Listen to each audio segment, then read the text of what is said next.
अस्सलाम वालेकुम। होप आप लोग सब ठीक ठाक होंगे। कल हमने रेवेन्यू साइकिल का ओवरव्यू किया था, तो उसके बीच में हमने एक चीज देखी थी, डायग्नोस्टिक और प्रोसीजर्स। जब हमने देखा था कि डॉक्टर ऑफिस पेशेंट विजिट करता है तो डॉक्टर उसकी जो ट्रीटमेंट करता है, डॉक्टर जब फिजिकल एग्जामिनेशन करता है तो उसमें दो चीजें ऐड हो रही थी, डायग्नोस्टिक और प्रोसीजर्स। डायग्नोस्टिक तमाम बीमारियों को कहते हैं और प्रोसीजर उनके ट्रीटमेंट को कहते हैं।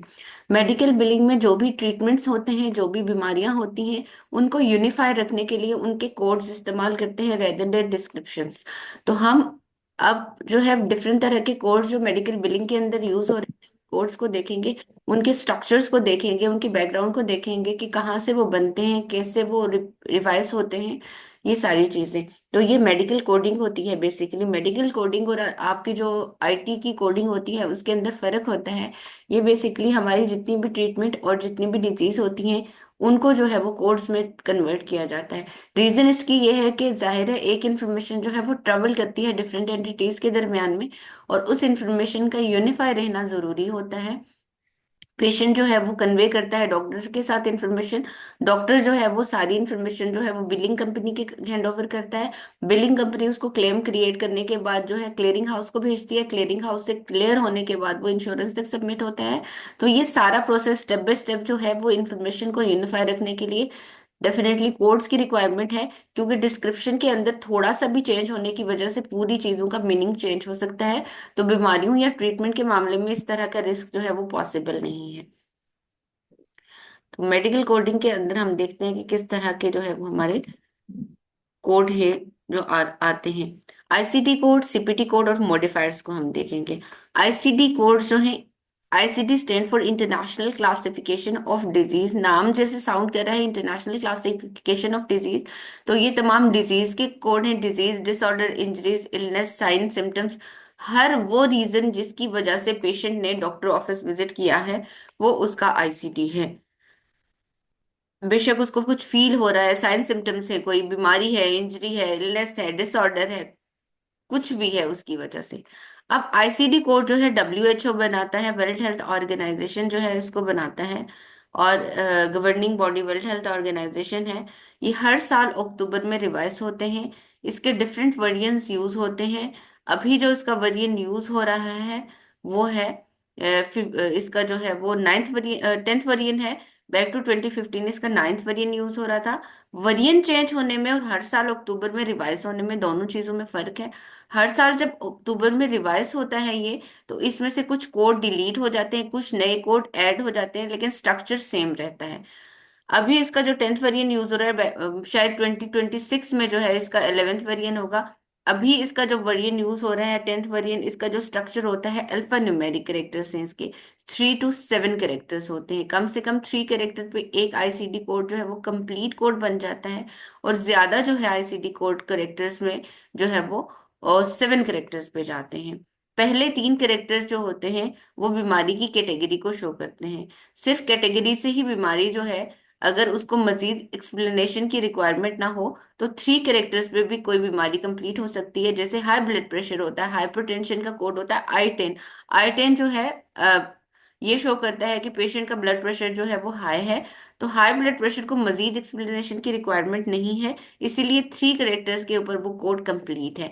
लेकिन अगर किसी कोड को मजीद डिस्क्रिप्शन की जरूरत हो तो 3 कैरेक्टर के बाद डेसिमल लगेगा। डेसिमल के बाद के 3 कैरेक्टर जो है स्वेरिटी को या क्लिनिकल डिटेल को शो करेंगे किसी भी बीमारी का। और लास्ट जो करेक्टर है, वो करेक्टर जो है एक्सटेंशन, ये शो करता है कि बीमारी की रीजन क्या है और किस सिस्टम की बीमारी है। आपके जैसे डाइजेस्टिव सिस्टम है, नर्व सिस्टम है, सर्कुलेटरी सिस्टम है, तो वो ये चीज शो करता है कि बेसिकली बिलोंग कहाँ से कर रही है बीमारी। इसी चीज को हमने जो है वो एक्सप्लेन किया है कि 3 to 7 एफ मेरी करेक्टर्स हैं। Code longer then 3 character always have the decimal point after 3 character. First character alpha होता है, करेक्टर और सेवेंथ करेक्टर जो है अल्फा और न्यूमेरिक होता है। Let me mute mute mic किसी का जो चल रहा है।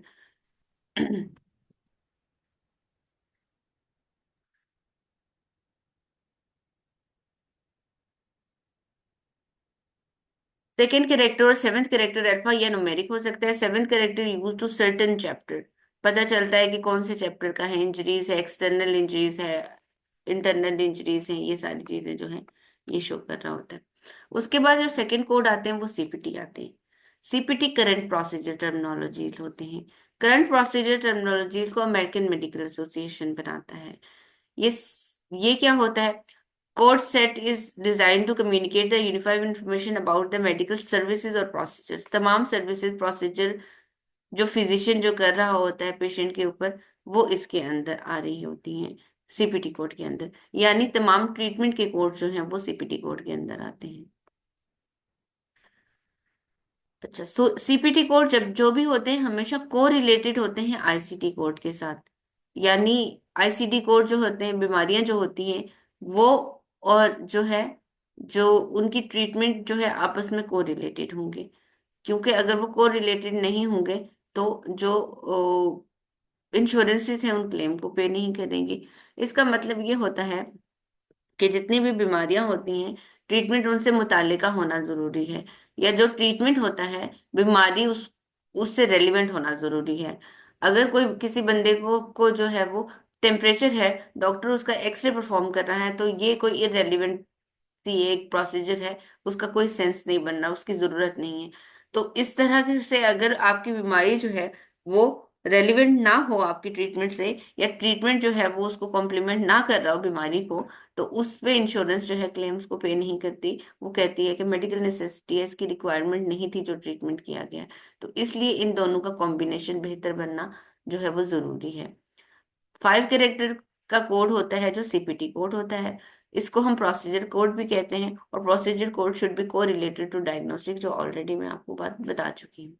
जो सीपीटी कोड्स होते हैं उनकी उनकी डिफरेंट कैटेगरीज होती है। 3 कैटेगरीज होती है। 3 कैटेगरीज में डिफरेंट डिफरेंट तरह के कोड जो है वो शामिल होते हैं। कैटेगरी 1 के अंदर जो है जिन स्पेशलिटीज के कोड होते हैं ये न्यूमेरिक कोड्स होते हैं। यानी हमने कहा था कि टोटल 5 कैरेक्टर्स कोड हैं, लेकिन कैटेगरी 1 के अंदर जो है सिर्फ न्यूमेरिक 5 के 5 जो है वो नंबर्स हैं उसके अंदर। इनमें एवोल्यूशन मैनेजमेंट आता है। एवोल्यूशन मैनेजमेंट या ईएनएम हम उन कोड्स को कहते हैं जो ओपीडी के कोड होते हैं। पेशेंट आया, चेक कराया और चला गया। हमारे लिए इन पेशेंट और आउट पेशेंट दो कॉन्सेप्ट यूज होते हैं मेडिकल बिलिंग के अंदर। इन पेशेंट वो होता है जो पेशेंट एडमिट होता है 24 आवर से ज्यादा, जिसने हॉस्पिटल में या क्लिनिक में जो है वो स्टे किया हो। हम फैसिलिटी और ऑफिस कहते हैं, इसके लिए यूज करते हैं टर्मिनोलॉजी। और अगर किसी पेशेंट ने 24 आवर से कम स्टे किया है ऑफिस में, तो उस पेशेंट के लिए जो कोड लग रहा है वो एवोल्यूशन मैनेजमेंट कोड लग रहा होता है। इसके अलावा इनेस्थीजिया। इनेस्थीजिया, जब कोई बंदा बेहोश होता है या नींद बेहोश होते हैं, किसी को सर्जरी के लिए रिक्वायर्ड होता है, तो इनेस्थीजिया होता है।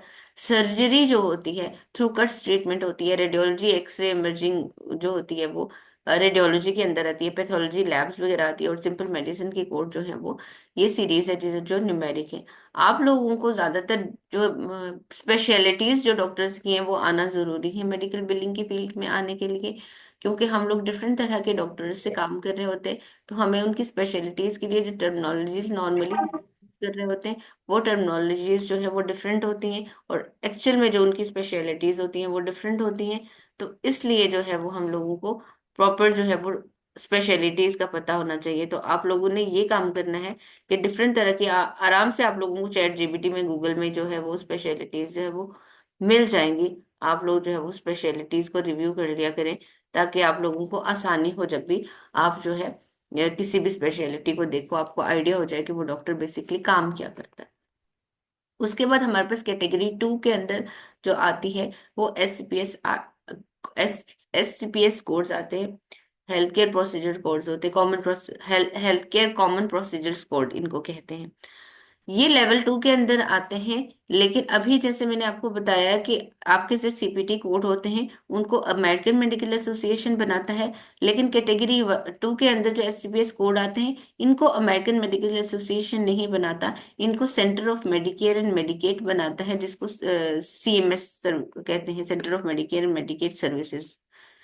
और ये जो हमारा जो आईसीडी सीपीटी की जो बुक होती है बेसिकली, उस बुक के अंदर भी ये जो है कोड नहीं होते। ये बेसिकली वो कोड होते हैं जो स्पेशली मेडिकेयर और मेडिकेड, दो गवर्नमेंट की इंश्योरेंसेज हैं उनके लिए यूज होते हैं, और उनके जो है मेडिकल्स भी के लिए भी यूज होते हैं। जिसका माइक प्लीज ऑन है तो आप इसको म्यूट कर लीजिए। आपको बाद में क्वेश्चन आंसर के लिए जब टाइम दिया जाएगा तो इसको अनम्यूट करके आप लोग क्वेश्चन कर लीजिएगा। अगर बीच में साउंड्स आएंगी तो फिर मेरी आवाज जो है वो क्लियरली रिकॉर्ड नहीं होगी, तो इसमें थोड़ा सा इनकन्वीनियंस हो सकती है आप लोगों के लिए। ये कोड ऐसे कोड होते हैं जो सीपीटी कोड हमारे हमारे डिफरेंट इंश्योरेंस को लग रहे होते हैं, लेकिन कोड्स को चेंज करके मेडिकेयर और मेडिकेड के लिए यूज करते हैं। इसकी अभी ही एग्जांपल अभी दो दो स्लाइड्स के बाद आ जाएगी, तो आप लोगों को ये एसपीएस कोड वाली जो बात मैं कह रही हूँ ये समझ आ जाएगी। कैटेगरी 3 के अंदर इमर्जिंग टेक्नोलॉजी कोड आते हैं। Emerging technology code, emerging technology जैसे नाम से जाहिर है कि कोई नई टेक्नोलॉजी आ रही है, तो इमर्जिंग टेक्नोलॉजी कोड वो कोड होते हैं जो कि कोई नई बीमारी आई है और उसके लिए कोई नया ट्रीटमेंट जो है डिस्कवर हुआ है। यहाँ पे कोड जो कैटेगरी 3 के अंदर जो है टेम्परेरी कोड रखे जाते हैं, जब तक कोई कोड जो है अथेंटिक कोड नहीं बनता। जब वो कोड जो है अथेंटिक बन जाता है तो उसको सीपीटी के अंदर ऐड कर दिया जाता है। जैसे कोविड की एग्जांपल अगर मैं लेती हूँ, तो जब कोविड आया था तो वो पहले जाहिर है वो बीमारी नहीं थी, नई बीमारी आई थी। तो उसके लिए जब ट्रीटमेंट होना शुरू हुआ कोविड का टेस्ट, तो उसके लिए डिफरेंट कोड बनना शुरू हुए। पहले वेरिएंट के लिए U0002 आया, फिर U0003 आया, फिर U0004 आया, फिर U0005 आया। कोविड के 4 वेरिएंट्स आए थे और 4 वेरिएंट्स के लिए 4 डिफरेंट कोड्स थे, क्योंकि वो एक नई बीमारी थी और हर दफा जो हर दफा का जो वेरिएंट था उसके साइन सिम्टम्स डिफरेंट थे और उसके लिए डिफरेंट जो है वो प्रोसीजर परफॉर्म किया जाता था। लेकिन जब कोई अथेंटिक हो जाता है कोड, जैसे खुदा ना खास्ता दोबारा कभी इस तरह से कोविड को आना हुआ, तो उसके लिए कोई कोई एक जो स्पेसिफिक ट्रीटमेंट होगा तो उसका जो कोड जो है वो बन जाएगा, उसके लिए वेरिएंट के लिए चेंज नहीं होने की जरूरत होगी। पहले हमने कैटेगरी 1 के अंदर जो देखा एवोल्यूशन मैनेजमेंट, सबसे पहले देखा एवोल्यूशन मैनेजमेंट, जो मैंने आपको सिंपल कहा कि ओपीडी के कोड हैं। उसको ये किस तरह से डिफाइन कर रहा है? It is the process by which the physician patient encounter are translated into 5 digit CPT code to facilitate billing. ENM code specially begin with 99 in fall in category 1। ENM codes के अंदर होता क्या है, यानी patient और doctor का जो encounter होता है आउट पेशेंट के अंदर। आउट पेशेंट का मतलब कि एडमिट हुए बगैर पेशेंट जब डॉक्टर के पास आया, डॉक्टर ऑफिस विजिट किया, तो डॉक्टर और पेशेंट के दरम्यान में जो बेसिक कंपोनेंट्स होते हैं ईएनएम्स के क्या होते हैं? History, physical examination, medical decision making और टाइम। पेशेंट से डॉक्टर ने हिस्ट्री पूछनी होती है सबसे पहले कि बीमारी की हिस्ट्री क्या है, फैमिली में किसी को ये है, ये कब से आपको ये है। फिजिकल एग्जामिनेशन करता है, वो उनको देखता है, मेडिकल डिसीजन मेकिंग करता है कि दवाइयाँ क्या देनी है, क्या प्रोटोकॉल होगा। और टाइम इंपॉर्टेंट होता है ईएनएम में, क्योंकि टाइम के अकॉर्डिंग चार्ज होता है। जितना टाइम लगेगा उतना ज्यादा चार्ज होगा। ईएनएम्स में लेवल्स बढ़ जाते हैं, जितना टाइम बढ़ेगा उतना लेवल बढ़ेगा और जितना लेवल बढ़ेगा उतनी चार्ज अमाउंट बढ़ेगी। मेडिकल बिलिंग में दो टर्मिनोलॉजीज यूज होती हैं, एक न्यू पेशेंट और एक एस्टेब्लिश पेशेंट। न्यू पेशेंट तो वो पेशेंट है जो पहली दफा आया है, लेकिन मेडिकल बिलिंग में वो पेशेंट पहले रेगुलरली आता था लेकिन अभी 3 साल के गैप के बाद आया है, वो भी न्यू पेशेंट होता है। और एस्टेब्लिश पेशेंट वो होता है कि जो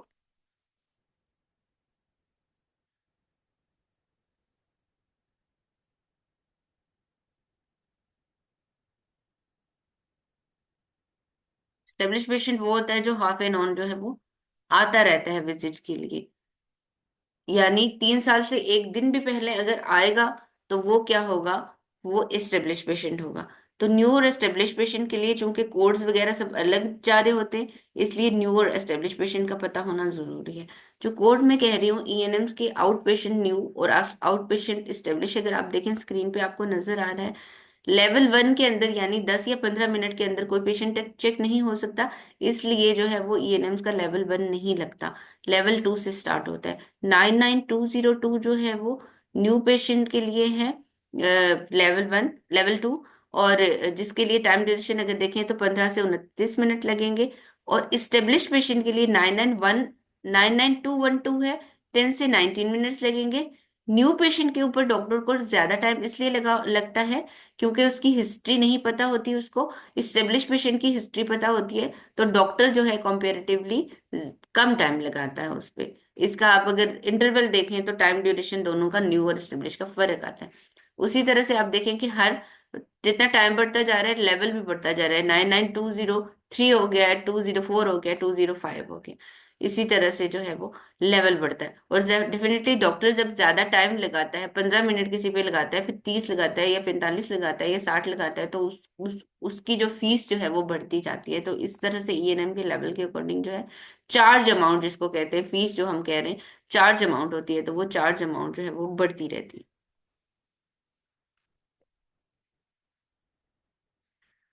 उसके बाद आता है प्रिवेंटिव केयर। प्रिवेंटिव केयर का मतलब होता है prevention is better than cure, ये तो सुना होगा। प्रिवेंटिव केयर का मतलब है कि पेशेंट अभी बीमार नहीं है लेकिन डॉक्टर ऑफिस विजिट किया उसने। डॉक्टर ऑफिस विजिट इसलिए किया है उसने कि उसने या तो वैक्सीनेशन करानी है या कोई प्रिकॉशनरी मेजर्स के लिए, डायग्नोस्टिक के लिए गया है। नॉर्मली हम प्रिवेंटिव केयर जो मेडिकल बिलिंग में यूज होते हैं वो होता है annual wellness visit. Annual wellness visit annually cover हो रहा है, जैसे नाम से जाहिर है एनुअल वेलनेस विजिट है। ये क्या होता है, ये इंश्योरेंस की तरफ से उस पेशेंट को अलाउ होता है कि साल में एक दफा जाके अपनी फुल बॉडी चेकअप कराए, ताकि पता चले कि उसकी बॉडी के अंदर कोई भी चीज जो है वो खराब हो रही है या बॉर्डर लाइंस पे है या ऊपर नीचे हो रही है, तो उसको पहले ही क्या किया जाए, प्रिकॉशनरी मेजर्स लेके कंट्रोल कर दिया जाए उसको जो है वो बीमारी होने से पहले। तो ये एनुअल वेलनेस विजिट होता है। इसको इसको हम प्रिवेंटिव केयर कहते हैं। प्रिवेंटिव केयर के अंदर जो है अभी के लिए, जो फिलहाल के लिए जो है, जो चीजें आपको याद रखनी चाहिए, क्योंकि ये काफी एक लंबी एक टॉपिक है, तो इसको जो है फिलहाल के लिए, क्योंकि लेवल 1 के लिए आप लोगों का जो इनिशियल इंट्रोडक्शन है उसमें जो है जितना चीजें पता होनी चाहिए उसके मुताबिक सिर्फ अभी के लिए आपने जो चीज याद रखनी है, जो अभी हमने एससीपीएस कोड भी देखे थे, कि हमने जो देखा है कि मेडिकेयर और नॉन मेडिकेयर जो डिवाइड हुआ हुआ है, दो कैटेगरीज की भी हमने। मेडिकेयर गवर्नमेंट की इंश्योरेंस है, तो मेडिकेयर के लिए जो कोड लगते हैं प्रिवेंटिव केयर के वो जी कोड लगते हैं। और कमर्शियल इंश्योरेंसेज जितनी नॉन मेडिकेयर इंश्योरेंस है उनके लिए न्यू और एस्टेब्लिश के कोड डिफरेंट लगते हैं और एज पर एज लगते हैं। यानी एज ग्रुप रखा हुआ है कि लेस देन 1 ईयर को जो है 99381 लगेगा, अगर न्यू है, अगर एस्टेब्लिश है तो 99391 होगा, और इसी तरह से ऑनवर्ड जो है वो कोड्स लग रहे हैं डिफरेंट एज ग्रुप को, न्यू और एस्टेब्लिश पेशेंट को डिफरेंट डिफरेंट कोड। यही कोड अगर हमारे पास आएंगे और पेशेंट के पास मेडिकेयर की इंश्योरेंस होगी, तो इन कोड्स को हमने चेंज करके ये एससीपीएस कोड के अंदर चेंज करना है, जो जी कोड है। हमने G0402 वेलकम टू मेडिकेयर, यानी मेडिकेयर की इंश्योरेंस लेने के फौरन बाद जो विजिट होगा वो ये होगा। उसके बाद साल का पहला विजिट G0438 होगा, और G0439 जो सब्सिक्वेंट विजिट होगा उसके बाद ऑनवर्ड जो यही कोड लगेगा, किसी भी एज किसी भी जेंडर के लिए। और और न्यू और एस्टेब्लिश जो भी पेशेंट होंगे मेडिकेयर के लिए कोड यही जाते हैं, किसी भी पेशेंट के लिए। उसके बाद हमारे पास आता है modifiers. Modifier two character indicators हैं जो किसी भी सर्विस के साथ लगते हैं जब उस सर्विस में एडिशनल इंफॉर्मेशन रिक्वायर्ड होती है।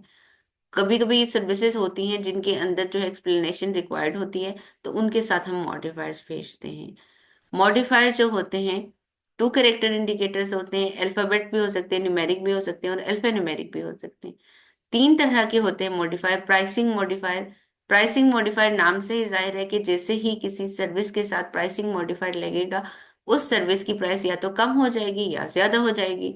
पेमेंट एलिजिबल मॉडिफायर, अगर एक इनकाउंटर के अंदर जो है मल्टीपल सर्विसेज परफॉर्म की गई हैं, तो हर सर्विस को सेपरेटली रीइंबर्स कराने के लिए यानी पे कराने के लिए जो है पेमेंट एलिजिबल मॉडिफायर यूज होंगे। और लिटरलिटी मॉडिफायर लोकेशन से है, हमारे बॉडी के तमाम वो ऑर्गन जो दो हैं, लेफ्ट और साइड राइट साइड को डिफरेंशिएट करने के लिए एलटी और आरटी के जो है वो मॉडिफायर्स यूज होते हैं। तो ये लिटरलिटी मॉडिफायर होते हैं। जैसे हमारी आंखें हैं, तो कोई हमारी आई की ट्रीटमेंट हो रही है, तो ये चीज बताना जरूरी है कि लेफ्ट आई पे हुई है या राइट आई पे हो प्रोसीजर। सेम एज हमारे हमारे कान है, हमारे किडनी है, हमारे लंग्स हैं, हमारे बॉडी के बहुत सारे ऑर्गन्स ऐसे हैं कि जिनके जो दो हैं पेयर्स के अंदर हैं, तो इन पेयर्स को एलटी और आरटी के मॉडिफायर्स की जरूरत होती है एक्सप्लेनेशन के लिए। यहाँ मॉडिफायर की एक एग्जांपल है रेडियोलॉजी की। रेडियोलॉजी परफॉर्म हुई, एक्सरे परफॉर्म हुए, तो यहाँ पे किसी पेशेंट के ऊपर रेडियोलॉजी परफॉर्म हुई है, तो सिंपल डॉक्टर के पास वो आया है, उसने उसका एक्सरे किया है। दो सिनेरियोस बताती हूँ ताकि आप लोगों को चीज क्लियर हो जाए। सिनेरियो 1, पेशेंट डॉक्टर के पास आया है, डॉक्टर को विजिट किया है, डॉक्टर ने उसका एक्सरे किया है, एक्सरे को पढ़ा है और उसने बताया कि तुम्हारा ये प्रॉब्लम है। ठीक है।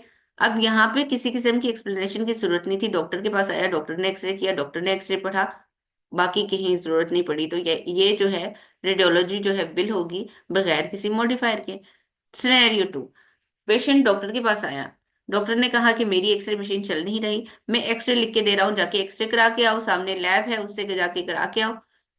पेशेंट गया, सामने वाली लैब से जाके एक्सरे करा के एक्सरे लेके वापस डॉक्टर के पास आया। अब डॉक्टर ने क्या किया, सिर्फ एक्सरे को पढ़ा है। एक्सरे को पढ़ा है तो उसका मतलब है वो सिर्फ रिपोर्टिंग कर रहा है। रिपोर्टिंग कर रहा है तो इसका मतलब है कि उसका जो बिल होना है, एक्सरे का जब कोड बिल होना है, तो उसके अंदर ये चीज क्लियर होनी चाहिए कि एक्सरे इसने किया नहीं है, इसने एक्सरे सिर्फ पढ़ा है। तो उसके लिए प्रोफेशनल कंपोनेंट बिल करते हैं हम, 26 का मॉडिफायर उसके साथ ऐड करेंगे, जो ये शो करेगा कि डॉक्टर ने जो है एक्सरे सिर्फ पढ़ा था। अब जैसे ही 26 का मॉडिफायर हमने लगाया उस सर्विस के साथ, उस सर्विस की कीमत जो हो गई है कम हो गई है, क्योंकि आधा हिस्सा हुआ है, पूरी सर्विस का आधा हिस्सा डॉक्टर ने किया है। तो मॉडिफायर लगाने के बाद जो है सर्विसेज की कीमत जो है वो कम हो जाएगी, डॉक्टर इंश्योरेंस जब पे करेगी तो कम करेगी।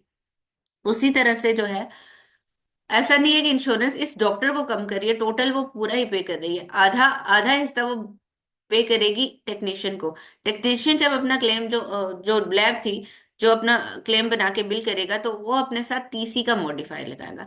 टीसी का मॉडिफायर लगाने का मतलब ये होगा कि उसने सिर्फ क्या किया है, मशीन से एक्सरे निकाला है, उसने उसकी रिपोर्टिंग नहीं की, उसका और कुछ नहीं किया। तो आधा जो हिस्सा जो है वो उसका बिल होगा। सर्विसेज बिल करते वक्त सर्विसेज के चार्जेस की अमाउंट जो है वो सिमिलर ही रहती है, लेकिन इंश्योरेंस जब क्लेम को प्रोसेस करती है तो हाफ पे करेगी डॉक्टर को और हाफ पे करेगी जो है वो टेक्नीशियन को। टोटल वो फुल ही पे कर रही होती है, लेकिन जब जो दो डिफरेंट लोग अगर कर रहे होते हैं प्रोसीजर को, तो उनको आधा आधा करके वो पे कर रही होती है इंश्योरेंस। तो ये जो होती है, इस तरह की कोई भी चीज होती है जिसको मजीद एक्सप्लेनेशन की रिक्वायरमेंट हो, तो फिर उसके लिए जो है वो मॉडिफायर जो है वो जरूरी होता है। मॉडिफायर डिफरेंट टाइप के होते हैं, कुछ एग्जांपल्स हमने यहाँ पे लिखी हुई है। जैसे बायलेटरल होता है, दोनों साइड पे अगर प्रोसीजर लेफ्ट और राइट, हमने कहा था कि एलटी और आरटी से डिफरेंशिएट करते हैं, लेकिन अगर दोनों हाथों पे प्रोसीजर परफॉर्म हुआ तो बायलेटरल होगा। इसी तरह से मल्टीपल है, रिड्यूस सर्विसेज है, डिफरेंट तरह की कुछ मॉडिफायर्स हैं। इसके अलावा जो है काफी सारे मॉडिफायर्स यहाँ पे मैंने और भी ऐड किए हैं सेम, उसके अंदर मॉडिफायर्स की डिटेल भी है, प्लेस ऑफ सर्विसेज की डिटेल भी है, एक पीडीएफ जो है वो मॉडिफायर और प्लेस ऑफ सर्विसेज का यहाँ पे ऐड किया हुआ है। मॉडिफायर के प्लेस ऑफ सर्विसेज का मतलब होता है जिस जगह पे प्रोसीजर परफॉर्म किया है, वो क्लिनिक था, वो घर था, वो टेलीमेडिसिन थी, वीडियो कॉन्फ्रेंस कॉल के थ्रू हो रही थी, या इस तरह की चीजें। तो यहाँ पे ना मैंने काफी सारा, एक पीडीएफ था मेरे पास, तो मैंने यहाँ पे प्लेस कर दिया है, इसको आप लोग गो थ्रू कर सकते हो मजीद मॉडिफायर्स की डिटेल्स लिखने के लिए, कि किन के साथ कौन से मॉडिफायर्स लगते हैं, टाइप कौन सी है इनकी, और क्या क्या चीजें जो है ये ऐड कर दी हैं। आप इनके बारे में इनको इनको देख सकते हैं। अब आप लोग अपने माइक्स को अनम्यूट कर लें, जिसके माइंड में जो क्वेश्चन है आज को लेकर, या प्रीवियस जो कल का लेक्चर था उसको लेके, या कोई और एम्बिग्विटी आपके माइंड में है, तो प्लीज आप लोग पूछ सकते हो, रेदर देन मैसेज करके कोई भी चीज पूछो। क्योंकि मैसेज आप लोग करते रहो ग्रुप में हर वक्त, सुबह शाम रात को, तो ऐसा नहीं पॉसिबल होता कि एचआर के पास इतना टाइम होगा, और मेरे पास तो वैसे भी नहीं होता कि आप 24/7 जो है किसी भी क्लास के स्टूडेंट्स के साथ जो है वो मैसेज उनके इंटरटेन करिए, पॉसिबल नहीं है। और वैसे भी अनएथिकल लगता है कि आपके जो आवर्स होते हैं उनके दरमियान में आप चीजें क्लियर कर ले, तो मोर देन एनफ होता है ये चीज। कंटिन्यूसली कोई भी बंदा बाउंड नहीं होता एक ही टास्क को लेकर के, उसी टास्क को लेके या उसी बैच को लेके उसको इंटरटेन करता रहे, तो ये बहुत एक एक अनप्रोफेशनल सा चीज साउंड करती है, इंप्रेशन ही बहुत गंदा डलता है कि रात को कोई 12 बजे 2 बजे ये कह रहा हो कि ग्रुप का लिंक क्या है, या इस तरह की कोई चीज क्या है। चीजें जो है, जो चीजें क्लियर नहीं होती, क्लास आपके पास मौजूद होती है, हम नॉर्मली आधे घंटे के अंदर जो मैंने चीज एक्सप्लेन करनी होती है कर लेती हूँ। उसके बाद आप लोग क्वेश्चन आंसर कर सकते हैं, आपके माइंड में कोई कंफ्यूजन है वो पूछ सकते हो, जो भी है चीजें पूछ सकते हो।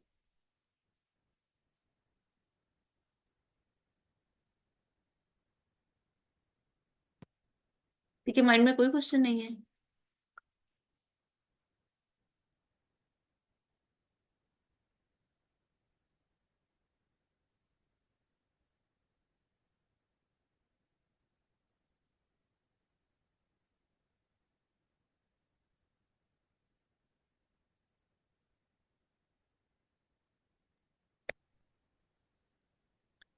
अस्सलाम वालेकुम मैम।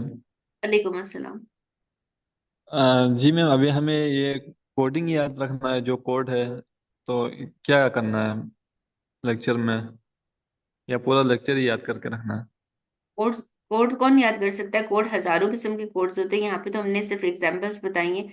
कोड कोई याद नहीं करता। आपको पता होना चाहिए कोड के स्ट्रक्चर्स क्या हैं, आईसीडी क्या है, सीपीटीज क्या है, किस तरह से लगते हैं, मॉडिफायर्स क्या है। ये वाली चीजें याद रखनी चाहिए, ताकि आप जब बिल करोगे तो आपके पास ये कॉन्सेप्ट हो कि ये बेसिकली ये क्या टर्मिनोलॉजी थी। याद तो जाहिर है हर चीज ही रखनी होती है, लेकिन कोड जुबानी याद नहीं होते, ये हजारों किस्म के कोड्स होते हैं। तो इनको याद रखना जो है पॉसिबल नहीं है। सीपीटी और डीएक्स कोड्स जो होते हैं, आईसीटी कोड और सीपीटी कोड की बहुत बड़ी बुक है।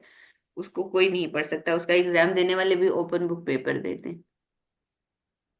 नहीं मतलब आगे से हमें मतलब काम किस तरह देंगे, कोडिंग के हिसाब से, मतलब वो लोग कोड सेंड करेंगे या किस हिसाब से देंगे? ये डिपेंड करता है जिस कंपनी में आप जॉब कर रहे हो उसका स्ट्रक्चर क्या है। ठीक है। कंपनी टू कंपनी जो है, जो आपका स्ट्रक्चर जो है वो चेंज हो जाता है। Doctor office sometimes code mark करके भेजता है, तो हमने बिल के अंदर कोड्स बस ऐड करने होते हैं और हमने बिल क्रिएट करना होता है। सम टाइम डॉक्टर जो है वो रिपोर्ट भेज देता है, डिस्क्रिप्शन भेज देता है, उनको कोड्स के अंदर भी कन्वर्ट करना होता है। जितनी बड़ी बिलिंग कंपनीज हैं, उन लोगों की कोडिंग टीम्स हैं जो को कोडिंग करते हैं। बिलिंग डिपार्टमेंट अलग होता है और कोडिंग डिपार्टमेंट अलग होता है, जो बड़ी कंपनीज होती हैं उनके स्ट्रक्चर्स के अंदर। कोडिंग डिपार्टमेंट जो है वो कोड करके बिलर को बताता है कि ये आईसीडी कोड इस सीपीटी कोड के साथ लगता है, इस तरह से लगाना, ये मॉडिफायर लगता है। तो वहां पे तो जो बिलर होता है उसके लिए आसानी होती है कि चूंकि कोडिंग टीम ने उसको अप्रोप्रिएट कोडिंग करके दी होती है तो वो लगा लेता है, तो उसके लिए आसानी होती है। लेकिन कुछ कंपनीज के स्ट्रक्चर स्टिल ऐसे एग्जिस्ट करते हैं कि जिनके पास कोडिंग टीम्स नहीं है, तो बिलर्स खुद कोडिंग कर रहे होते हैं। बिलर खुद सारी डिस्क्रिप्शन पढ़ते हैं, तो फिर उनको जो है डिफरेंट सॉफ्टवेयर होते हैं कोडिंग के, इनकोडर प्रो होता है, एनसीसीआई एडिटर होता है, कोडिफायर्स होते हैं। इन सॉफ्टवेयर को यूज करके अप्रोप्रिएट जो है वो उसके साथ जो आईसीटी सीपीटीज के कॉम्बिनेशंस जो है वो यूज करके तो बिल करते हैं। तो ये हम कभी भी ये नहीं कह सकते कि आपको किस तरह से काम आएगा, क्योंकि वो डिपेंड करता है कि आप जिस कंपनी में जाते हो उस कंपनी का स्ट्रक्चर कैसा है, तो उसके अकॉर्डिंग काम आता है। Thank you ma'am. वेलकम।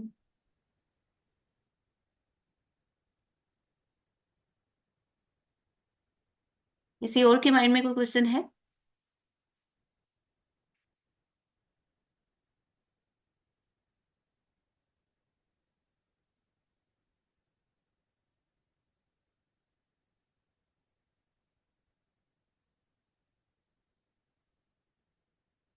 तो किसी ने क्वेश्चन किया है, बेसिकली मेडिकल बिलिंग कोडिंग से ही स्टार्ट होती है।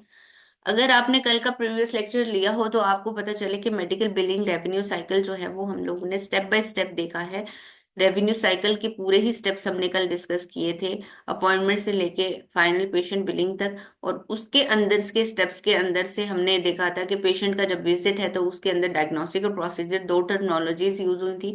उन्हीं चीजों को एक्सप्लेन करने के लिए मेडिकल कोडिंग को एक्सप्लेन कर रही हूँ, क्योंकि सारी चीजें जब एक्सप्लेन होंगी तो रेवेन्यू साइकिल के स्टेप्स को आप लोग प्रॉपरली समझोगे, टर्मिनोलॉजी समझोगे। हम पूरे स्टेप समझ आए, हमें बीच में से पता ही ना हो आईसीडी क्या है तो वो सीपीटी क्या है। आईसीडी और सीपीटी में फर्क नहीं पता होता बहुत सारे लोगों को कि आईसीडी कोड और सीपीटी कोड के अंदर डिफरेंस क्या है। आईसीडी कोड बीमारियों के कोड होते हैं और सीपीटी कोड उनके ट्रीटमेंट्स के कोड होते हैं, ये चीज डिस्टिंक्ट नहीं कर पा रहे होते हैं लोग। तो इसलिए आपको बेसिक कॉन्सेप्ट समझना जरूरी होता है कि हम जो काम करने जा रहे हैं वो करने क्या जा रहे हैं, उसमें यूज क्या हो रहा है। तो इस वजह से जो है एक सीक्वेंस से जो है आप लोगों के सेशंस रखे जाते हैं, ताकि जो आगे आने वाली चीज, आगे वाले लेक्चर में जो चीज टर्मिनोलॉजी यूज होगी वो पीछे पहले पढ़ के आए तो ताकि आगे वाले लेक्चर में समझ आते हैं। जैसे अभी हमने दो तीन जगहों पे मेडिकेयर मेडिकेट डिस्कस किया, हमने इंश्योरेंसेस नहीं पढ़ी हुई थी अभी, तो हमें मेडिकेयर मेडिकेट पता नहीं है कि क्या चीजें।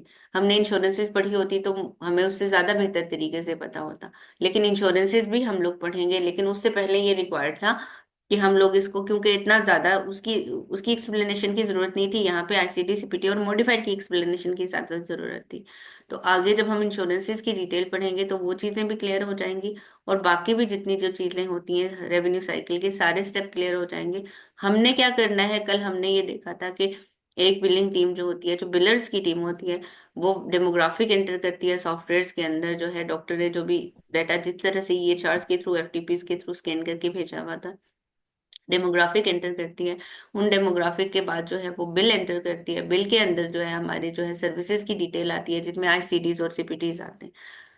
तो आईसीडी सीपीटीज वगैरह एंटर करके वो बिल क्रिएट करती है, फिर बिल सबमिट कराती है। बिल सबमिट कराने के बाद अगर बिल में एरर हो तो रिजेक्शंस हो जाती हैं, अगर सही हो तो क्लेम सबमिट हो जाता है। सबमिट होने के बाद पे होता है। पेमेंट ईआरए यूबीज के थ्रू आती है, तो ईआरए 1 क्लिक में पोस्ट हो जाते हैं और ईओबी मैनुअली पोस्ट करना पड़ती है। उसके बाद हमने देखा था कि अगर क्लेम नहीं पे होते, अगर डिनाइल हो जाते हैं, यानी इंश्योरेंस क्लेम प्रोसेस करने के बाद रिफ्यूज कर लेती है, उसको डिनाइल कहते हैं, और उसके ऊपर करेक्टिव एक्शन लेने को हम डिनाइल मैनेजमेंट कहते हैं। डिनाइल मैनेजमेंट पे काम भी जो है वो बिलर ने करना होता है। उसके बाद अकाउंट रिसीवेबल फॉलोअप होता है। अकाउंट रिसीवेबल फॉलोअप के ऊपर बिलर ने काम करना होता है। अकाउंट रिसीवेबल फॉलोअप ये होता है कि इतने तमाम तमाम जो हमने चार्जेस बिल किए इंश्योरेंस को, अभी तक हमें उसका कोई रिस्पॉन्स नहीं मिला हुआ, उनको ट्रैक करना इंश्योरेंस की वेबसाइट्स पे जाके कॉल करके, उनसे ईओबी रिक्वेस्ट करके। तो ये जो होता है ये अकाउंट रिसीवेबल फॉलोअप होता है। अकाउंट रिसीवेबल फॉलोअप के बाद रेवेन्यू साइकिल में ये होता है कि अगर इंश्योरेंस क्लेम प्रोसेस करके पेशेंट रिस्पॉन्सिबिलिटी भी छोड़ती है, तो हम क्या करते हैं, पेशेंट रिस्पॉन्सिबिलिटी के लिए पेशेंट को बिल करते हैं। तो पेशेंट को बिल करते हैं अगर पेशेंट ने अपनी रिस्पॉन्सिबिलिटी के लिए कोई सेकेंडरी इंश्योरेंस ली होती है, तो हम सेकेंडरी इंश्योरेंस को बिल करेंगे। अगर सेकेंडरी इंश्योरेंस नहीं होगी तो पेशेंट को बिल करेंगे। ये सब हमने रेवेन्यू साइकिल जो पढ़ा था, बिलिंग के अंदर ये सारी चीजें होती हैं। Anyone else have any question?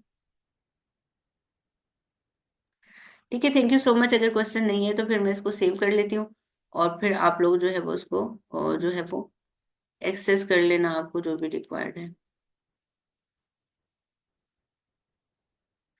अच्छा, कोड के स्ट्रक्चर्स तो एटलीस्ट याद डेफिनेटली होने ही है कि कोड कोड का स्ट्रक्चर तो हमें पता होना चाहिए कि 3 to 7 करेक्टर है। 3 करेक्टर्स पे भी आ सकता है। आईसीडी और सीपीटी के अंदर डिस्टिंग डिफरेंस तो हम जो है वो कर लेंगे। अच्छा, एक और बात मैं आपको बता दूं, एक और चीज। हर दफा के लेक्चर का लिंक नहीं आपको भेजा जाएगा। आपको मैंने गूगल ड्राइव का ही लिंक, फोल्डर का ही लिंक भेजा हुआ है, जो ग्रुप की डिस्क्रिप्शन के अंदर ऐड है। ग्रुप की डिस्क्रिप्शन को खोलने का तरीका ये होता है कि क्लिक करें उसके ऊपर, तो नीचे ग्रुप की डिस्क्रिप्शन आ जाती है वो लिंक। उसके ऊपर क्लिक आप करेंगे तो आपकी ही ईमेल के थ्रू जो है वो आपको गूगल ड्राइव एक्सेस करा देगी। गूगल ड्राइव के अंदर जो है वो फोल्डर पड़ा हुआ है, जो हमारा बैच है इसका, और इसके अंदर जितने भी लेक्चर्स होंगे वो एक ही जो है लिंक है उससे ही एक्सेस हो जाएंगे। डेट वाइज जो है वो मैंने फोल्डर सेट किए मैं। तो हर दफा के लेक्चर के लिए हर दफा लिंक जो है मैं जूम का भेज लेती हूँ, ये इनफ होता है कि बस हर दफा के लिए अलग लिंक क्रिएट करना होता है। उसके लिए जो है वो ग्रुप डिस्क्रिप्शन जो है उसके अंदर ऐड होगा। और जो मुझसे पूछ रहे हैं, व्हाट्सएप ग्रुप भी है। आप प्लीज एचआर से कह के अपने आप को भी जो है वो ग्रुप के अंदर ऐड करा दें, ताकि जो भी चीजें होंगी आप वहां से जो है वो एक्सेस कर लें। आपके पास रिकॉर्डेड जो है वो लेक्चर भी मौजूद होगा वहां पे, और उसके बाद जो है वो आपके पास जो स्लाइड है, जो ट्रेनिंग स्लाइड है, ये भी मौजूद होगी। Thank you so much.